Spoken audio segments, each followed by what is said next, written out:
नमस्कार। आप देख रहे हैं नया बिहार न्यूज़। सामने आप देख रहे हैं ये केसरिया स्तूप है। पूर्वी चंपारण के केसरिया ज़िला में विश्व का सबसे ऊंचा बौद्ध स्तूप था, जो खंडहर के रूप में तब्दील हो गया है। ये स्तूप अभी भी जीर्ण-शीर्ण है, क्योंकि इसकी कोई रख-रखाव नहीं है। सरकारी स्तर पे इसका कोई मेंटेनेंस नहीं हो रहा है। हम आपको इस स्तूप के बारे में यहाँ जो एक बोर्ड लगा हुआ है, इस बोर्ड के माध्यम से आपको बताना चाहते हैं। ये बौद्ध स्तूप है केसरिया का, और ये जो है वो 6 स्तरीय इसकी संरचना थी, वृत्ताकार था, और ये ईंट और मिट्टी से बनी हुई है। ये 10 मीटर ऊंचा और लगभग 22 मीटर व्यास वाला बेलनाकार का विशाल अंडाकार ये स्तूप था। इस स्तूप की कुल ऊंचाई लगभग 331 मीटर, व्यास लगभग 123 मीटर है।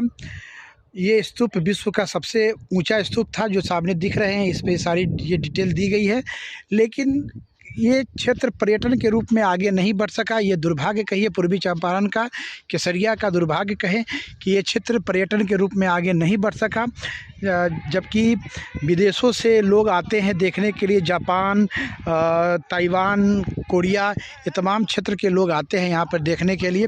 लेकिन जो स्थिति है यहाँ की वो बहुत अच्छी नहीं है। आप देख रहे हैं बहुत अच्छा इसका मेंटेनेंस नहीं किया गया है, रख रखाव भी अच्छा नहीं है, जल जमाव की समस्या रहती है। हम आपको दिखा रहे हैं ये स्तूप, देखिए कितना सुंदर बना हुआ था, लेकिन ये स्तूप धीरे धीरे समाप्त हो गया, ध्वस्त हो गया। मिट्टी में ये स्तूप दब गया था, लेकिन इस स्तूप को खोद कर निकाला गया है। जब देश पर विदेशी आक्रमण हुए तो बौद्ध धर्म, भगवान बुद्ध को मानने वाले जो लोग थे वो सनातनी भी थे। हिंदू धर्म के लोग भी भगवान बुद्ध को मानते थे, क्योंकि भगवान बुद्ध भगवान विष्णु के अवतार थे और लोग उनको भगवान मानते थे। और उनके विचारों के प्रचार प्रसार के लिए जगह जगह स्तूप और मठ बनाए गए थे, और उसी में ये केसरिया का जो स्तूप है वो विश्व का सबसे ऊंचा स्तूप बना। लेकिन जब विदेशी आक्रमणकारियों ने भारत पे आक्रमण किया, नालंदा विश्वविद्यालय को बख्तियार खिलजी ने जब जला दिया, तो जिससे लोगों के मन में डर हो गया, भय हो गया, और उसी डर और भय को देखते हुए लोगों ने स्तूपों को मिट्टी से ढकना शुरू कर दिया, स्तूपों को बचाया। स्तूपों के अंदर जो भी कीमती सामान थे उसको बचाने के लिए लोगों ने मिट्टी से ढकना शुरू कर दिया, जिससे स्तूप सारे जो है वो मिट्टी के अंदर दब गए। फिर भारत की आज़ादी हुई तो पुरातत्व विभाग ने स्तूपों की खोजबीन की और उसके ऊपर से मिट्टी हटाया।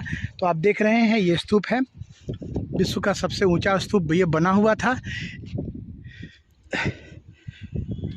सरकारी रखरखाव में ये स्तूप अभी भी धीरे धीरे ये नष्ट होता जा रहा है, क्योंकि सरकार के जो भी लोग हैं, पुरातत्व विभाग है, उसके द्वारा इस स्तूप की रखरखाव में कमी की जा रही है, बढ़िया से इसको मेंटेन नहीं किया जा रहा है, जिसके कारण ये स्तूप जो भी अवशेष बचे हुए हैं वो भी नष्ट हो रहा है। स्तूप प्रांगण में एक मंदिर भी है, विशाल वट का वृक्ष भी है।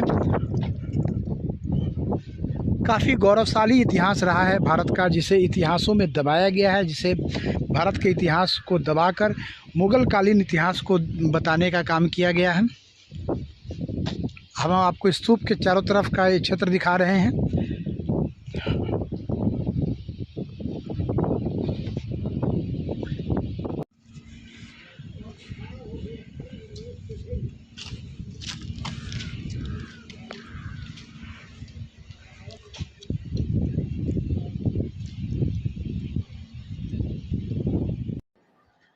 रख रखाव के अभाव में स्तूप के अगल बगल का जो दीवार है वो भी ढह रही है। इस स्तूप को बचाने के लिए सरकार को पहल करनी चाहिए, लेकिन सरकार के द्वारा इसकी कोई पहल नहीं की जा रही है। स्तूप के चारों तरफ की जो घेराबंदी है उसकी दीवार भी टूट रही है, सामने ढह गई है, लेकिन इसको मेंटेन नहीं किया जा रहा है। ये बहुत ही दुर्भाग्यपूर्ण है कि भारत की एक अनमोल धरोहर, जिसको देखने के लिए पूरी दुनिया के लोग आते हैं, रखरखाव के अभाव में वो ख़राब हो रही है।